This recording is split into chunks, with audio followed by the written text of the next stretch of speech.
It's not diet and it's not exercise.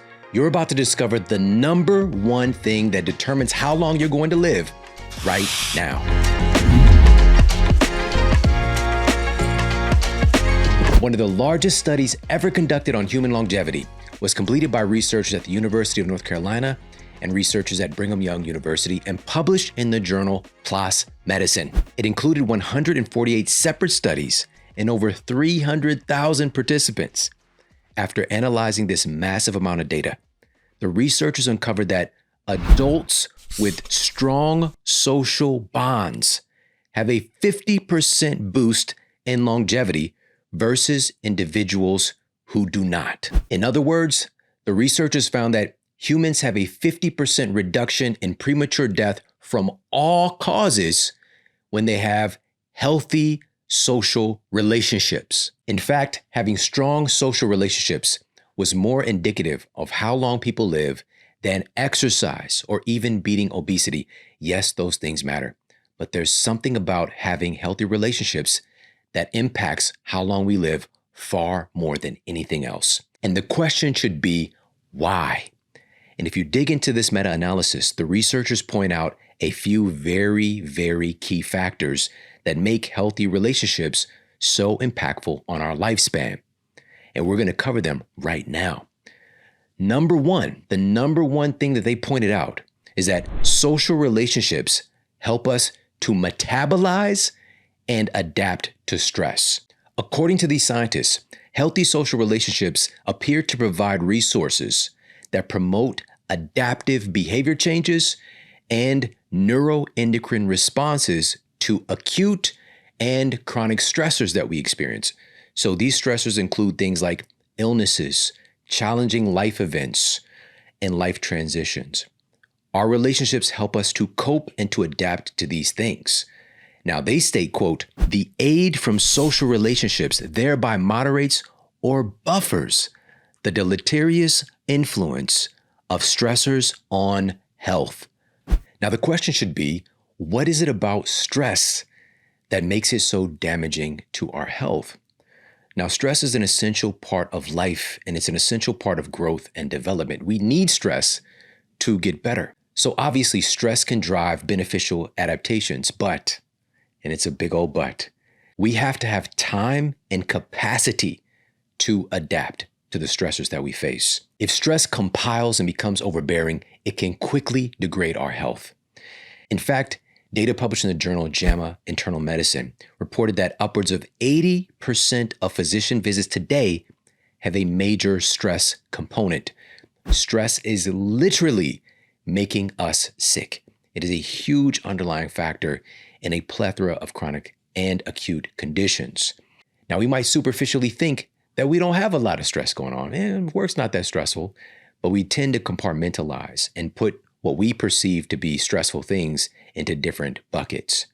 But the human body and the human brain does not care about your different buckets. It's really pouring into one sovereign entity.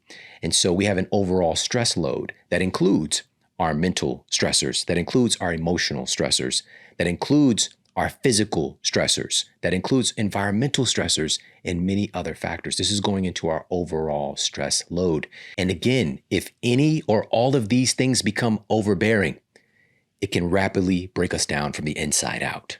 And so what are these resources that our relationships provide that help us to process and to adapt to stress?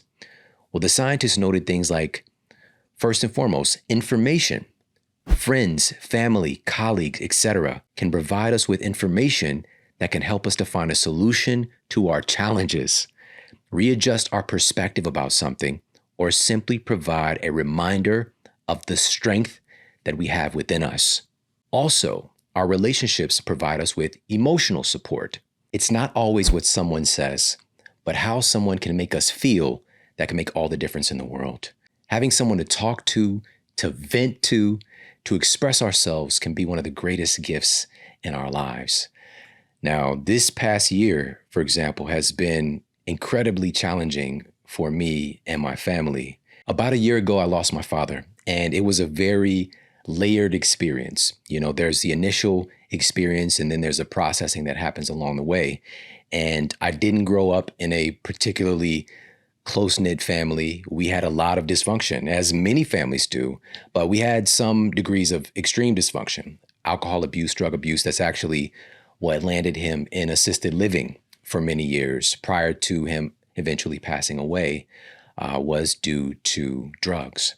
And to be able to have that moment and to see the impact that he had on other people in the nursing home, in the assisted living place that he lived in, and his spiritual community that he was now a big part of, and how he impacted their lives was incredibly rewarding. I got to see that at the memorial service, and to hear those stories and to know that thread of innocence and beauty that I saw in him was something that other people picked up as well.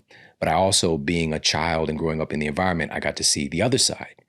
And, I could carry those things and be very conflicted in that, but I had to choose what I tend to carry in my life and to pass on to my family, to pass on to my children. And so I made a decision to discard those things that I might have carried resent about and to focus on the gifts that he gave me. He provided a presence. My biological father, if you saw my birth certificate, there is no father on my birth certificate. And he came into my life when I was just a baby. I was about 9 months old. According to legend, I was, I don't remember, I was a baby. But all my recollection was him being there in my household and being an individual who demonstrated no matter what happened in life, he got up and went to work, no matter what. And he never missed a day. And I picked that kind of thing up, that dedication, and also the strength that I saw in him, and being able to really pick up how physically strong he was. He had little pieces of exercise equipment, and he had these remarkable muscles that you didn't see on other people. And those are things that I picked up. I wanted to be strong like him. He also had this, again, childlike nature about him, even though he's a very tough man, a very tough individual. He got the Nintendo system, and we got it late. We always got everything late because we didn't have money like that. So maybe a year later we get the new system when the next system comes out. But he got a Nintendo, and of course, being a kid, I want to play whatever. But he was the first person I ever saw beat a video game. It was Mike Tyson's Punch-Out, and I was just so blown away because I was like struggling with like the fourth boxer. And I saw from him that there are patterns with all these different fighters, right? And so just being able to learn that. And he wasn't the type of teacher that would tell me things. I just learned by witnessing. And this is so important for us as parents, that we're always modeling. We're always modeling behavior. I cannot recall a single time that he told me how to do something, right? I could hear the criticism when I did something wrong, absolutely. But I watched him cook. He was an executive chef. That was his job. And I watched him make something out of nothing in the kitchen, right? He didn't teach me how to cook. I just picked this up by being in the environment. And so these are all the wonderful things that I chose to focus on and to embed in my life and to share with the people that I care about. And when he passed away, I actually started to experience some pain in my shoulders. I started to have neck pain because of this knot in my shoulders. And I didn't feel like I had this deep sorrow. I felt more of a sense of appreciation. I'm just like, what is going on? But I knew that, growing up in this household, I had my little brother and sister as well. And, I was the oldest. I'm about 5 years older than my brother and about 7 years older than my little sister. And picking up that environment of alcohol abuse, of drug abuse, and just hurting each other. Those are the things that I wanted to see my family evolve beyond. But unfortunately, that wasn't the case. And so my expectation, my hope was that now that our father is lying in a casket, you're going to get the picture. You're going to change the direction of your life because we don't want to end up like this. But that expectation and having relationships, and this is my point, I've always been the person that other people come to. I've never been the person that reaches out for help. I figure it out. I find a way. And this was a moment when In my 40s, I finally reached out for help. And I reached out to a friend of mine who's been actually, I'm so grateful to say, very close. And he's actually been on the Model Health Show a few times, Dr. Michael Beckwith. All right, Dr. Michael Bernard Beckwith. And I reached out and I shared this pain that I was experiencing and like, what is going on? I don't know why I'm experiencing this pain. And I told him what was going on. And I told him the feelings that I had about going back to St. Louis and the funeral and all the things that were coming up and my little brother and sister, and just hoping that this would be the moment that our entire family gets well. And he shared with me that it was the expectation that was keeping me in pain. It was the expectation of other people changing because I want them to change, or I see the opportunity to change, and carrying that because I love them so much. That was manifesting and showing up in my body. This tension, literally these knots. And once I worked the knot out on one side, it popped up on the other side. And, I carried that with me until I had that conversation with him and it clicked. And the next day, the pain was gone. It was as if it had never been there. And I'd had that pain all through, it was about 8 days that I was carrying that pain with me. And it got progressively a little bit better, but it was still there. And then suddenly it was gone. And it was my revelation that it was my expectation, but it was my ability to reach out for emotional support. And that's one of the great gifts that healthy relationships provide us with. He offered a reframe. He offered a change in my perspective, and also just being there and being a trusted advisor and somebody that cares about me, and me having the capacity to open myself up. And not just be the person who gives, but to also be the person who receives the emotional support. And, that helps to fill our cups because, again, it was a challenging year. Shortly thereafter, right when this happened, right when he passed away, I was about to release a project that I've been working on for 2 years to help families, to improve the health of our families. And he was a part of that. He was a part of that because this was a cookbook, and he was the first experience that I had of witnessing a chef in the real world, and his ability to make something out of nothing in these special food moments is an energy that went into making that book. And so I was very dedicated to sharing this because all the unnecessary suffering with our families, with our children in particular, and to lose him right before that. And it was very difficult for me to even mention it, even today, and not because of sorrow, but because I'm so grateful. I'm so grateful to have had the opportunities that I had and the exposures that I had. And it was not always beautiful. It was not always good. Sometimes it was outright ugly. But I choose to take the good and to multiply it. And that's what this project was. But I found myself struggling to do all that I had set out to do because it was such a layered experience. And then shortly thereafter, the book came out. My oldest son, who was just turning 23, was moving out. And, that transition was so rocky and tough. Just so much was changing at one time. And then, another thing, and his book ended. And what inspired part of this episode today, his book ended with my wife's father passing away. And, this was a recent thing that happened in our life, and just being there with her, finding a way, because it was under really complicated circumstances where I had just gotten back from a speaking event out of town. And now we got to try to find these flights to go to the East Coast, to Boston. And my youngest son was going to come, and suddenly then he got sick, and then it's just like, what, he can't come, so who's going to take care? And it was just so many different pieces, but we found a way.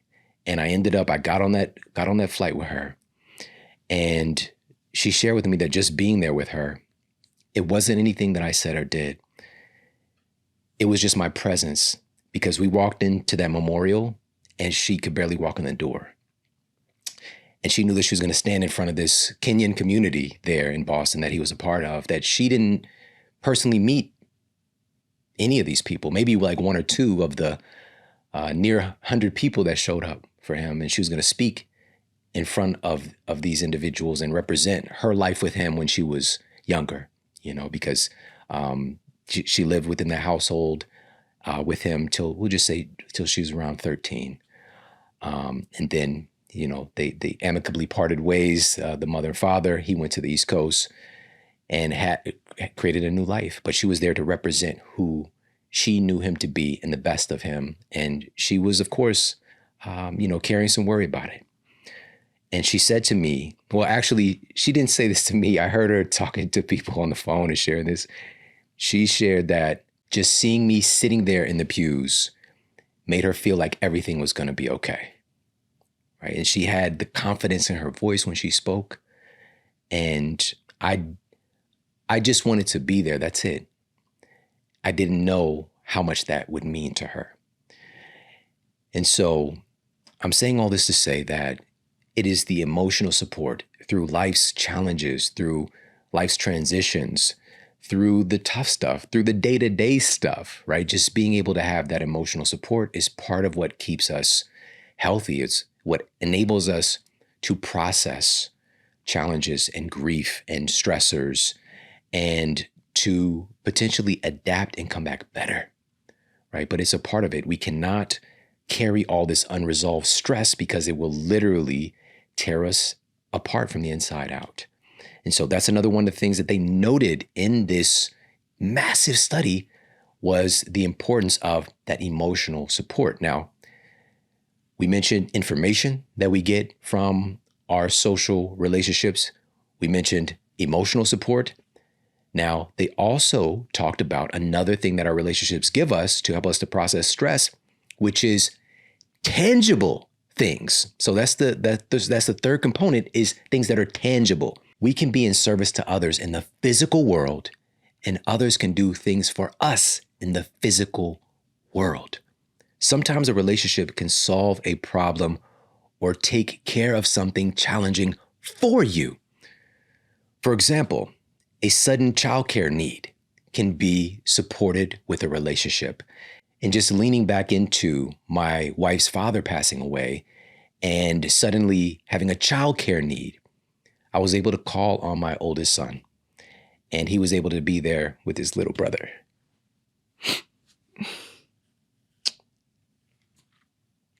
Also, I was able to call on my community.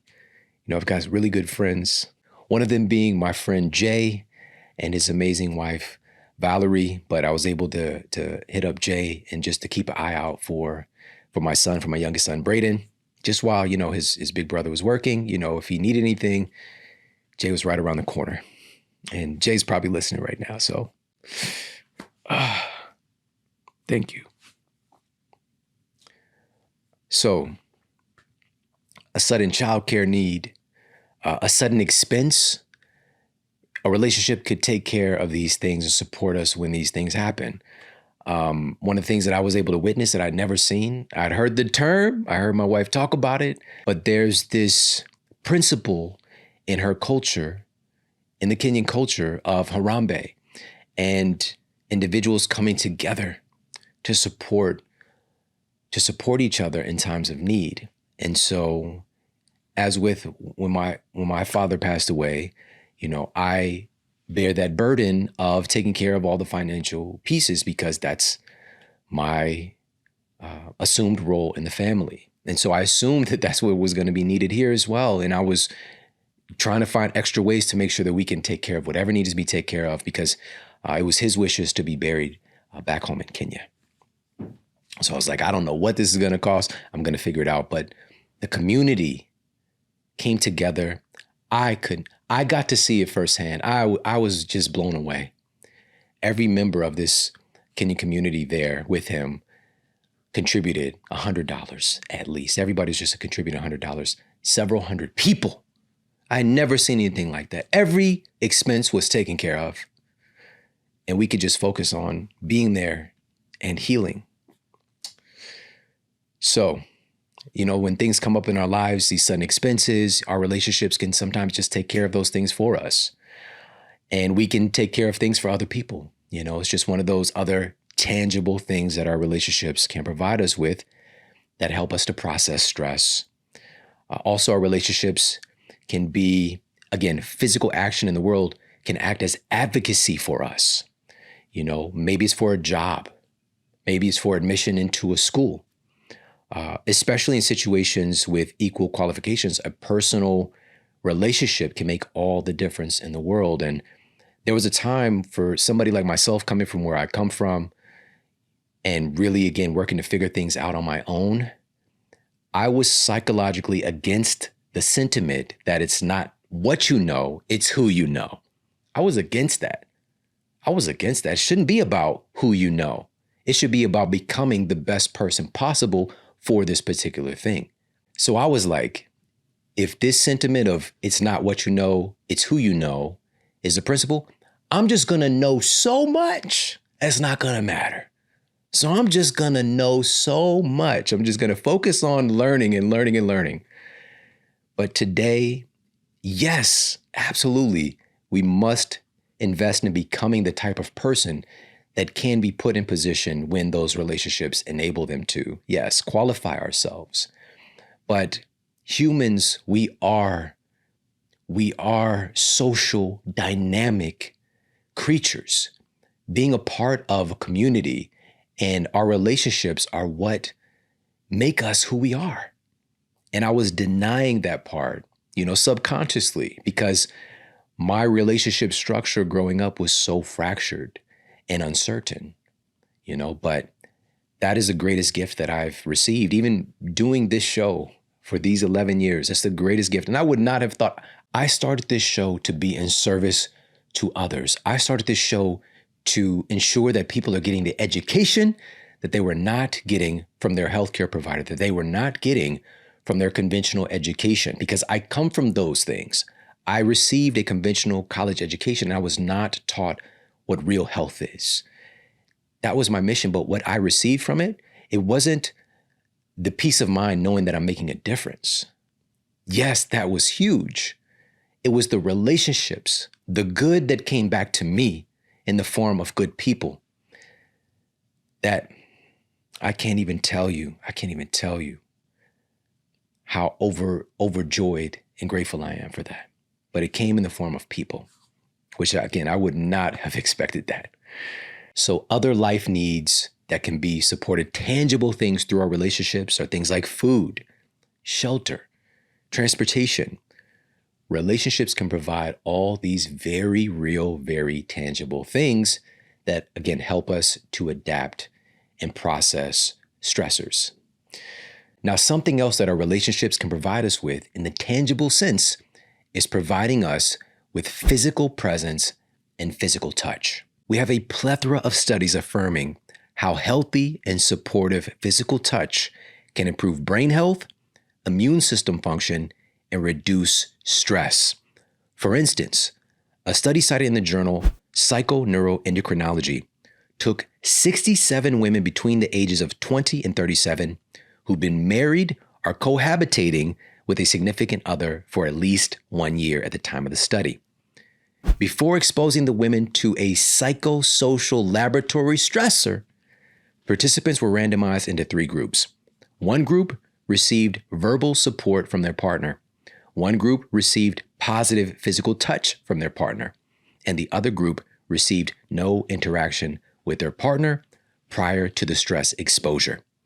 After completing the study, the researchers found that the women who received positive physical touch from their partners prior to the stressor had significantly lower levels of cortisol and significantly lower heart rate than the participants who received positive vocal affirmation or no support at all.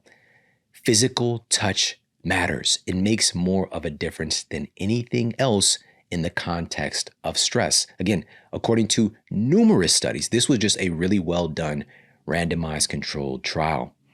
Again, it's also critical to the function of our immune system. Scientists at UCLA examined how the immune system changed over time in people who were socially isolated.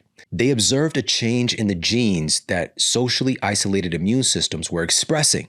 Genes that were overexpressed in lonely individuals included many that are involved in immune system hyperactivity and inflammation.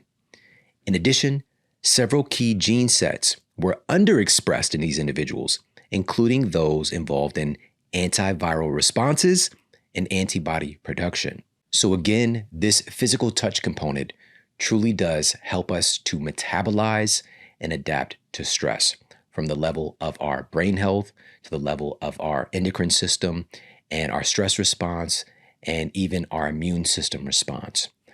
And a little sidebar for our immune system function from a nutrition perspective, because just coming back from these travels, this is something I always travel with to make sure that I'm supporting my immune system.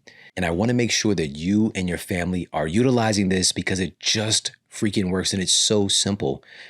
And actually, this was highlighted in a meta-analysis published in Annals of Clinical Biochemistry titled Electrolyte Imbalances in Patients with Severe Coronavirus Disease. And it analyzed 5 different studies with nearly 1,500 patients with COVID-19 and found that both sodium and potassium were significantly lower in patients with severe side effects. And improving people's electrolytes dramatically improves recovery. This is known. This is well known in the hospital setting. It's one of the things that patients get. They get IV electrolytes. But this isn't something that we need to be severely ill to extract the benefits from for our immune system. And if we're talking about the context of longevity, I've got to add this in here because a peer-reviewed study published in the European Heart Journal titled Sodium Intake, Life Expectancy, and All-Cause Mortality revealed, quote, observation of sodium intake correlating positively with life expectancy and inversely with all-cause mortality, unquote. This was shocking to the researchers and the scientific community at large that higher sodium intake than the conventional beliefs was associated with a longer average life expectancy and reduced all-cause mortality. According to this meta-analysis, and this was data from 181 countries. But the question should be why? Sodium is required to help conduct the impulses of our nervous system, for our immune cells to communicate. It's required for muscle contractions. It helps our cells, tissues, and even our brain to maintain proper fluid balance. Every activity of our bodies is happening in a water medium, and key electrolytes enable for signal transduction and also for our cells to maintain their fluid balance. Again, everything is happening in a water medium, but without electrolytes, we would simply be California raisins out here, all right? We would not be able to actually hold on to water. Now, the most important of these key electrolytes shown in peer-reviewed data are sodium, potassium, and magnesium, and also coming in the optimal ratios of each of those. Because all salt is not created equal, by the way. The electrolyte that I use has no sugar, no artificial dyes, and it's now the preferred electrolyte drink for dozens of professional sports teams, including those in the NFL, MLB, the list goes on and on. It's just really gaining a lot of traction because of the old paradigm of electrolyte beverages that were littered with sugars and artificial dyes. Those days are over. Now, of course, I'm talking about the electrolytes from Element. Go to drinklmnt.com/model, and you're going to get hooked up with a free sample pack with any electrolyte purchase. Now, of course, they've got their original electrolyte mix, but now they also have these incredible electrolyte sparkling waters that are also performance beverages. And so if you're wanting something cold to sit around and kick back, hang out with your family, or just, again, a great performance beverage, definitely check out the new sparkling electrolyte waters as well. And with any purchase, you're going to get a free sample pack. And as always, Element has a no questions asked, money back guarantee.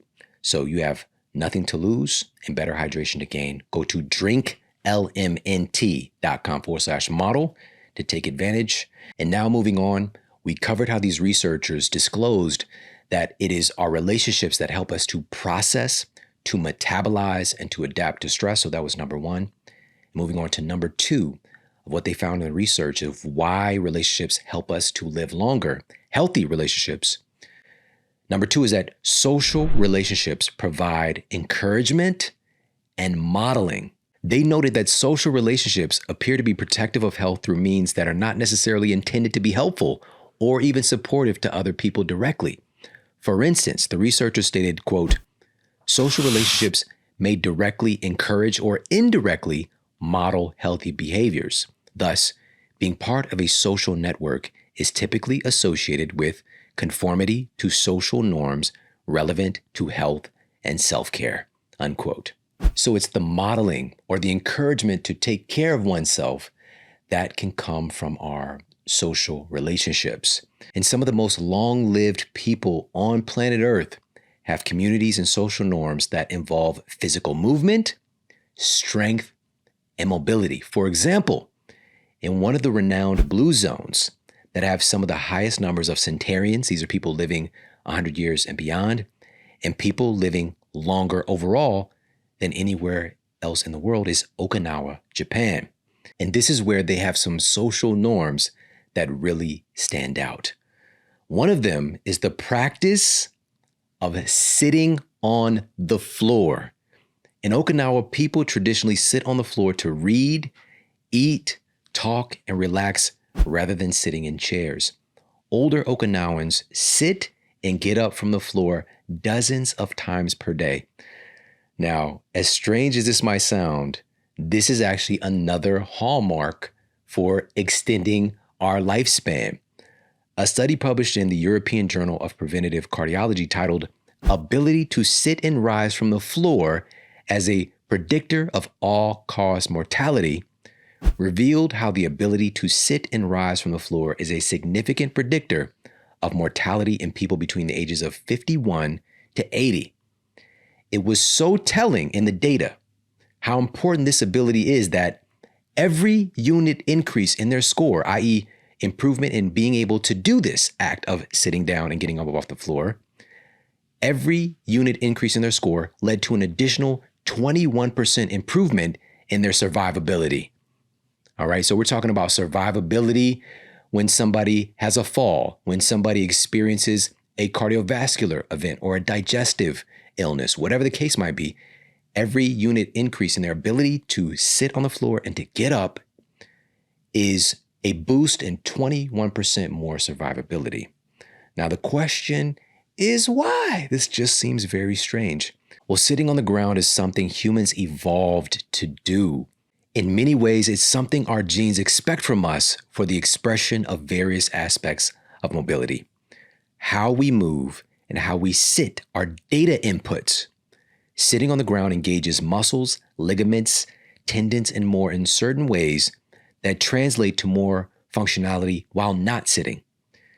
And the practical action of sitting down and getting up off the floor increases strength, it increases flexibility and mobility. Again, this simple act translates to so many other aspects of a healthy daily life. And that's what it's really about. It's the ability to take care of oneself. It is improving our overall survivability.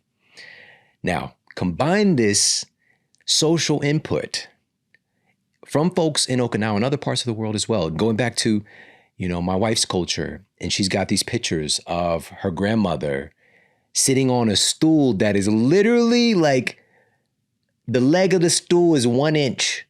All right. So she's practically doing a resting squat, making chapati. All right. So just being that close to the ground, even in her what would be considered senior years, and understanding this has been done by humans forever.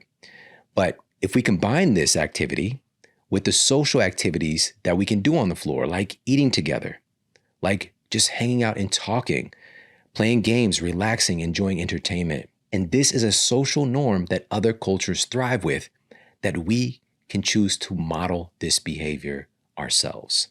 So this is something you'll see. I mentioned my friend Jay a little bit earlier. When Jay was over for the Super Bowl, he saw me. I'm sitting on the floor, hanging out. We're watching Super Bowl. It's not that weird. But if we're going out to a restaurant, all right, I'm not going to be like, hey, bring my food to the floor, please. All right.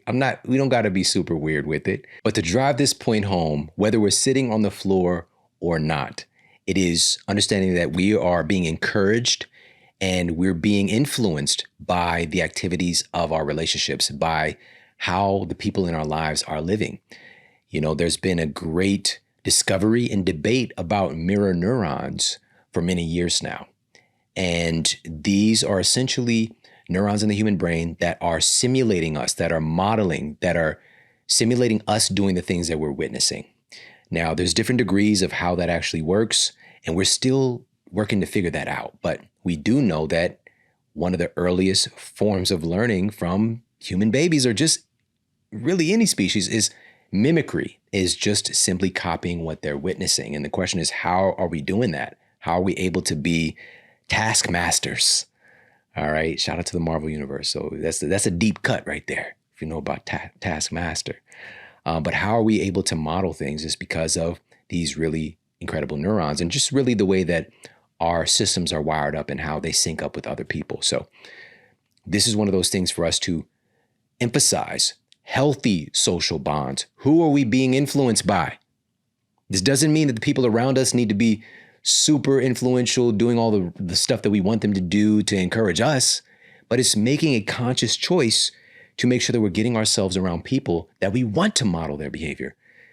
And that's why I created the Model Health Show, is to provide that outlet. If you don't have that in your life, allow me the space and the opportunity to provide a little bit of that solace, a little bit of something to aspire towards, a little bit of encouragement and inspiration and love and all those other things. And also understanding health isn't just one thing, right? Model health isn't just one thing. It isn't just food. It isn't just exercise. Yes, those things matter. It isn't just sleep, but our relationships in particular. All these different things create our own unique health blueprint. And so find that however we can, right? So that if that's like plugging into, somebody that you trust and you learn from, it provides inspiration, even if you're in the most dire circumstances.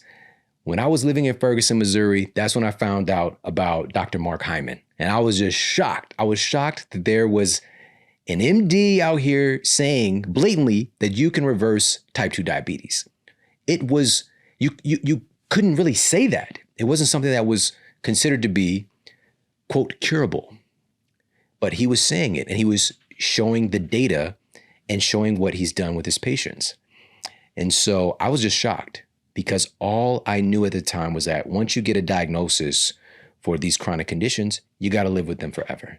That was the paradigm that I was coming from and witnessing that within my own family. Now I'm grateful to say that he is a great friend and colleague. And just like, how is that even possible? Me living in Ferguson, Missouri, and, having my mattress on the floor, to having a great friend and colleague who I was just around, I was spending time with virtually, to be in my life today. That's the power of focus, because I want to implore today, and one of the big takeaways is I want to remind you how powerful that you are to have the relationships that you desire and deserve. We tend to just get right into, well, that's good for you, or that's not possible for me, or it's like this for me and you don't understand. I know about that because I come from that. And I also know that we have the ability to change things and start to see something different, start to have a new vision on what our lives can look like, the relationships that we have in our lives, what those things can look like. This does not mean that it's not going to require work. All right, just to be clear.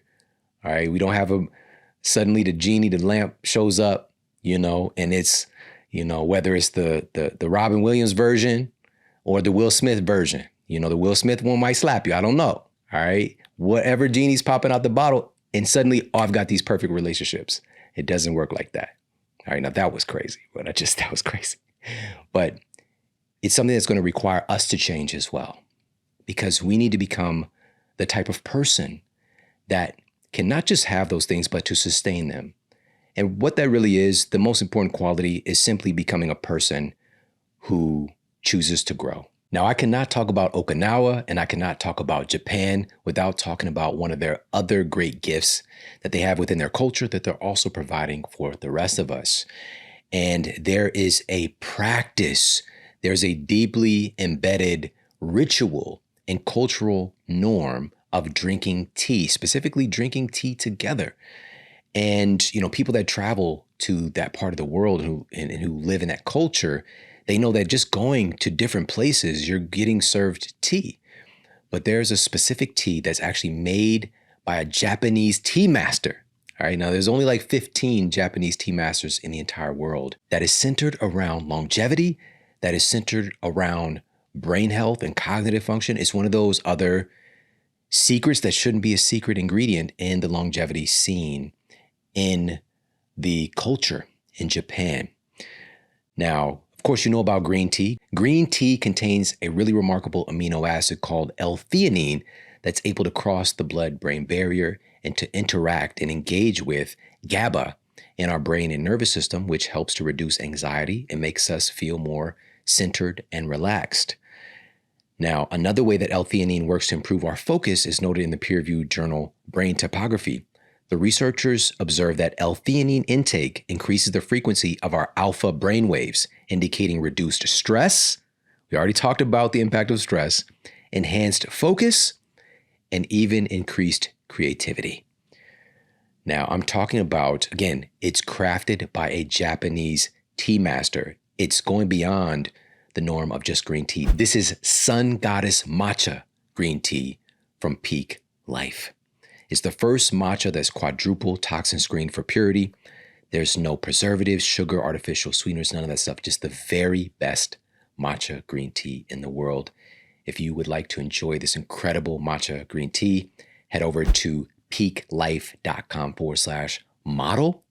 That's PIQUELIFE.com/model. Not only are you going to get up to 15% off, you can also access things like free shipping, bonus sample packs of their award-winning teas and tea flavors, and other bonuses as well. So definitely head over to check them out, peaklife.com/model. Now, of course, Okinawans are known for their sitting culture and how they're sitting, but they're also known for being active and involved in their community, which leads us to the third data point that the researchers addressed. Number 3 is that our social relationships give us purpose and meaning.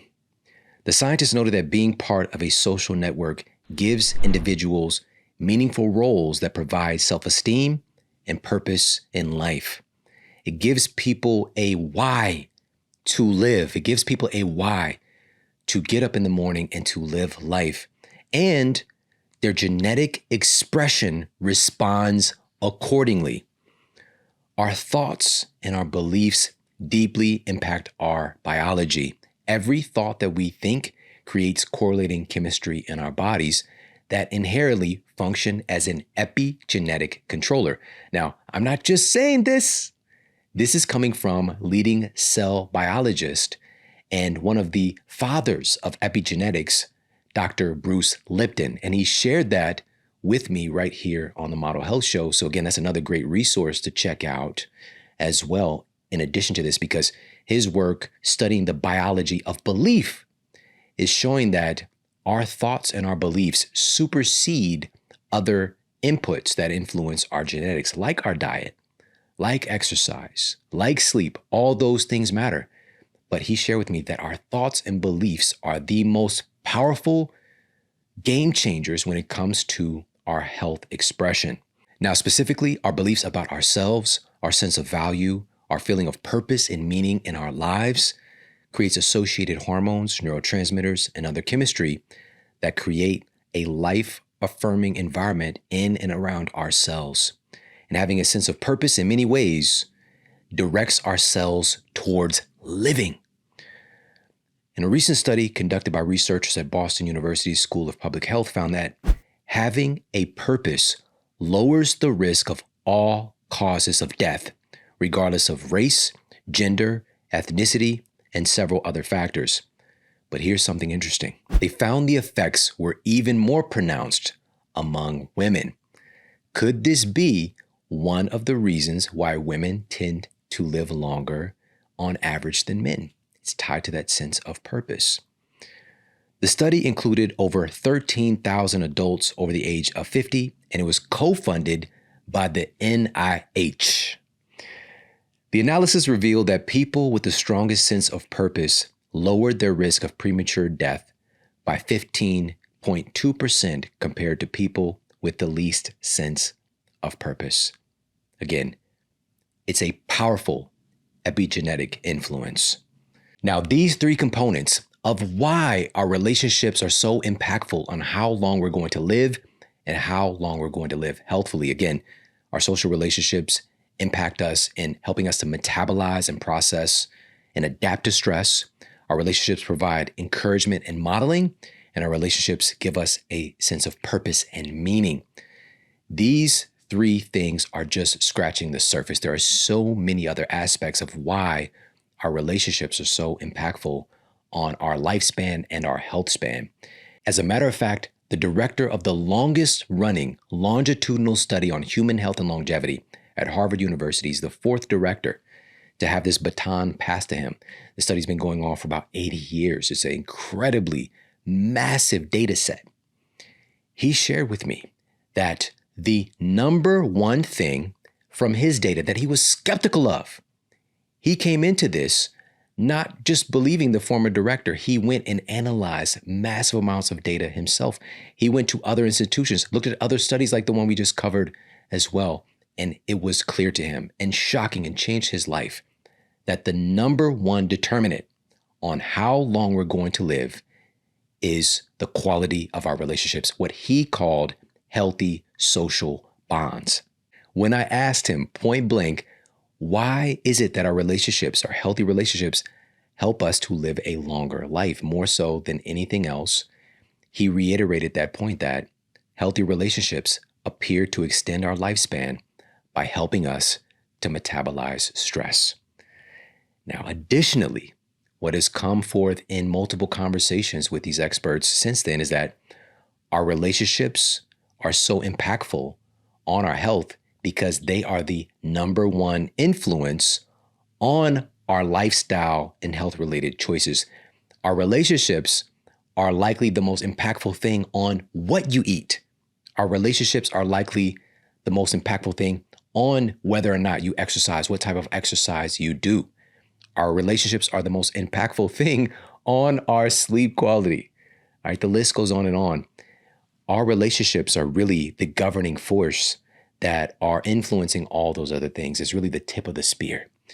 And so if you've ever lived with someone, you've ever had a significant other you shared the bed with, a significant other is going to impact your sleep habits. My wife, she don't want to go to bed. All right. If she was left to her own devices, let me go out of town. Guess what she gonna do? She gonna stay up. She gonna have my boys stay up. All right. It just happened when I went to Austin. Guess what they did? Stayed up. All right. That's her blueprint, for her coming into this relationship. And so over time, we found a way to mesh that. All right. So people have different personalities. You got to work that stuff out and be able to blend and build a life with the people that you want to build a life with. And so, different behaviors in the process of sleep, all these things can influence our sleep quality. All right. So again, that's one of the reasons it's so overlooked. Like for so many people, their connection to exercise is through their influence of other people. It's the same for me. I might enjoy working out by myself, for example, lifting weights by myself. I've done it countless times, but it was a relationship that sparked it. A friend in my neighborhood, shout out to my guy, Jeff. He owns this incredible gym now. He is elite. And who would have known we were little kids, just like playing, we just went outside. We just go outside, do all this stuff, playing football. When it snows in the Midwest, every holiday, it's to tackle football when the snow comes. All right, it was crazy. We shouldn't have been doing that. It's crazy. Playing basketball for hours on end and just living life. But he's the first person to take me to a gym, right? He's like 15, 16 years old. He had weights. My first weight set I got from him because he got the new stuff. So I gave him a couple dollars and was able to get those weights in my basement, right? And so that was sparked from a relationship, and relationships over the years have furthered my education and my advocacy and my implementation of that, right? And my relationship with my wife, we spent so many hours training together. My relationship with my kids, so many hours training together, right? So again, I'm saying this to say that we don't want to be like, I don't need a relationship to influence me to exercise. Stop it. Where'd you even get the idea to do that? It's going to be sparked by our relationships and those influences in our life. And so again, that is one of the most powerful things for us to focus on. That's why if we focus on healthy relationships, so many other things tend to work out. It makes the other stuff easier, but nobody said the relationships were going to be easy to build, because many of us come into this with very fractured and misconstrued ideas about what healthy relationships look like, especially if you don't have modeling for that. And so I want to provide you with here, to close things out, some very practical tips to help you to build and support healthy relationships, healthy social bonds moving forward. Now, the first one, it is very, very practical and affirmed with science, but it can sound like it's something that you can't grasp, because this is a psychological trigger for everything else. And number one is to establish an intention that you want healthy relationships in your life. We have to give our brain and all these different dynamic aspects of our brain, whether it's the reticular activating system, the reticular cortex, whatever internal GPS that helps us to filter out things and focus on discovering and seeing what we want. We have to feed ourselves. We have to provide the destination on where we want to go. The GPS doesn't work if you don't tell it where you want to go. So that's why you have to establish an intention that this is what you want. Be honest with yourself. Be courageous and state that this is what you want. Set an intention. Set an intention. So you might have a great intimate relationship, but maybe you want a great new friend. Maybe you don't have like a bestie, maybe life changes have happened or whatever, maybe there's some drama, whatever, but you want to have a new person that can do the bestie stuff with, right? Or, having a great working relationship, whatever that looks like, whatever you feel like you want to have or want more of, set an intention. Number two, if we want to create great relationships and we don't know exactly how it works, we think it's just supposed to happen. The chemistry is there, chemistry. If you know it, listen, billions of humans have experienced good chemistry at some point, but chemistry changes. That's the nature of chemistry. All right. So it just doesn't automatically happen all the time just because of good chemistry, or the stars are aligned, or whatever the cards, whether it's the tarot cards or Gambit's cards, whatever the cards are, that doesn't necessarily translate to all this relationship is supposed to just work out. And so with that being said, if we're serious about building and maintaining healthy relationships, we have to make it a study. We have to learn how to do it. Many of us, again, we just have this thing, it's just supposed to work out, it's just supposed to happen. Why should I have to tell you? Why should I have to learn? Why should I have to? If you value it, you make it a study. Anything that's worth enjoying in life, anything that's worth having, we should learn something about it. All right, so make it a study. There are some wonderful books. There are wonderful episodes of the Model Health Show. We've covered relationship dynamics many, many times, but make it a study. Number three, in these tips to build and support healthy social bonds, number three is to keep it real. Keep it real. You ain't keeping it real. You ain't keeping it gangster. Keep it real. There's two meanings here. Number one, keep it in the real world. Now, this does not mean completely. Social media can be a great supplement. It can be a great igniter. It can be a great support for relationships, but we need each other in the real world as much as we can. Now, we have different types of relationships where we might not see a loved one for certain amounts of time, and we have these incredible innovations that can help keep that connection going. But we have to have in our lives real physical contact, real close relationships with people. There are so many things that we evolved with these things. They don't simply disappear just because we have a smartphone now. Our genes expect us to connect with people in the real world. So keep it real. Keep it real to the best of your ability. And also, of course, keep it real with each other. It's another important aspect of building healthy social bonds. Keep it real with each other.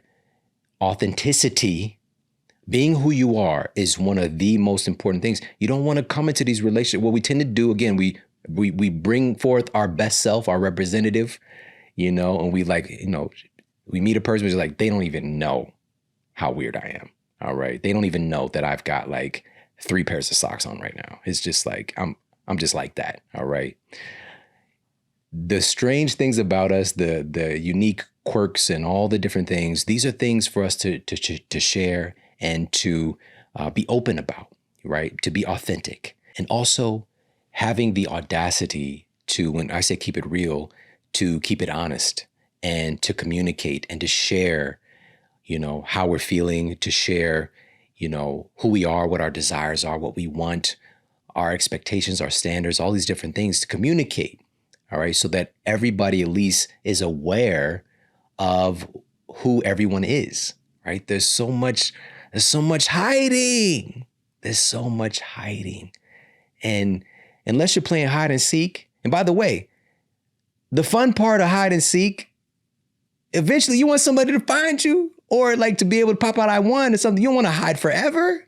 Like, what is that? The whole dynamics with hide and seek, it's a game. You want to be able to reveal yourself to have fun. And so, so keep it real. Real world, and also keep it real with yourself and with others. Really lean into authenticity. Number 4 is to listen, to learn, and to grow. One of the most powerful statements that really helped me to cultivate the relationships that I have was from St. Francis of Assisi. And the statement was, seek first to understand and then to be understood. Seek first to understand and then to be understood. So often we're wanting to be acknowledged. We're wanting to get our point across. We want our understanding to be the understanding without understanding the other person. And we've got to understand that we are 2 different, unique people that have different perspectives and have lived completely different lives. Even if it's been lived together, you're seeing through a completely different point of view. And so taking that into account and seeking first to understand, create a space where the other individual feels seen and feels understood. All right. What tends to happen is that is reflected on us, especially in the context of a healthy relationship. We will be able to be more seen, to feel more seen, because that person, we're not seeking to get something from them. We're providing them with something. And that tends to be reciprocated. All right. So listen. It's probably the most important active quality in a relationship, is to be present and to listen, to be able to be there for somebody to express themselves, to just talk, to vent, but also, again, just to feel seen and heard.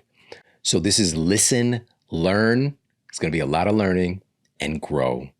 And with that growth, it usually comes in the form of, different things that we might not expect, different challenges and obstacles. And of course, this could be a lot of growth through love and positive things as well. But we've got to understand that a healthy relationship does not mean that it's a relationship without conflict and without challenges. Because again, we're talking about different individuals, different human beings with different experiences and different perspectives. And the director of the longest running longitudinal study on longevity, Dr. Robert Waldinger, here's what he shared with me about conflict in relationships. We know that our relationships obviously have a huge influence on our lives, but I think we have this very romantic idea about relationships. You complete me and the whole thing, you know. Yeah. But what actually constitutes a good relationship? And I think it's going to be surprising for people, because we think super smooth sailing, no problems. No. In fact, we found that like many of our most stable couples fought like cats and dogs. But the difference, so it wasn't the amount of arguing you did. It wasn't even the amount of anger. What it was, when we actually watched couples on video having an argument, it was whether you could see a bedrock of affection and respect, even when people were arguing. So what we know about the best relationships is, first of all, there are always disagreements, always. And The question is, how do we manage those disagreements? Can we find ways to work out those inevitable conflicts? I want this and you want that. Always going to happen. The question is, can we find a way to work things out so that neither of us feels like we've won or lost, that we both feel okay about each other and ourselves when we emerge from working out a conflict? That's the key. Not whether disagreements happen, because those are always going to happen. So again, this does not mean, if we're talking about having healthy relationships, healthy social bonds, that they're going to come with this pristine packaging and you're not going to have any turbulence. That's going to happen. But it's, as he mentioned, having that solid underlying foundation, that bedrock of love, of trust, of affection. And that goes a long way. And so, in closing, the final one of these tips in building and supporting healthy social bonds, number 5, is to make it a priority. Make it a priority. There are so many things on our schedule that matter far less to us than our relationships do, that matter far less to us than our family. Now, not to say to remove those other things from the calendar, but isn't your family, isn't your friends, aren't the people who you care about equally or more important than the other stuff on your calendar? Then why are they not on your calendar? Schedule it if you need to. If that's how your brain works, put it on the calendar. Start to schedule some things out. Whether that's the, weekly, bi-weekly, monthly date night, date day, whether that is family dinners, whether that is brunch, with your family, or brunch with friends, or hikes with your friends, colleagues, whatever the case might be. Make it a point every single week. Put something on your calendar that is about your relationships. Make it a priority. Hey, if you like this video, make sure to check out this video right here. Less than 1% of disease is connected to genes. So I say, where the hell is all the disease coming from? And it goes, it's coming from stress. And I say, what's stress? Now, this is really important because stress is anything that gets in the way of your destination.